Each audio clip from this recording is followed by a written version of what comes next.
We're going to do virtual machine backup. Okay, awesome. So what I want you to do, we're going to go to all resources now. We see where this waffle is. Okay.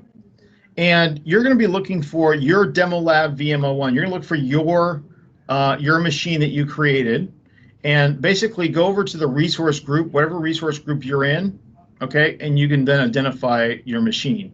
So my resource group is info RSG. So I'm going to click into my machine. Okay. I'm going to click into my machine. Now we are in the actual virtual machine that I deployed. Okay. While you're getting there, I'm going to kind of just talk a little about this. The overview tab tells you everything about your machine. Public IP address, resource group, the name, tells you what kind of machine it is. Really awesome. Okay. What I want to do first is we need to add. Great. So now we're here at Demo Lab VM1. What I want you to do is scroll down to backup. So it's under operations. Okay. I'm going to just see where it says backup. I'm going to show you. I want you to click on backup.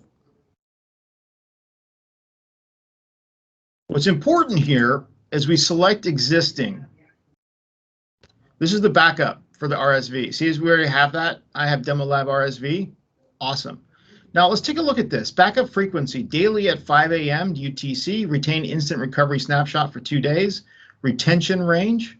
Okay, well, we could create a default policy. We could change all that if we wanted to, but we're not going to. For this one, we're just going to enable it. Okay, so go push enable backup on the bottom of your screen.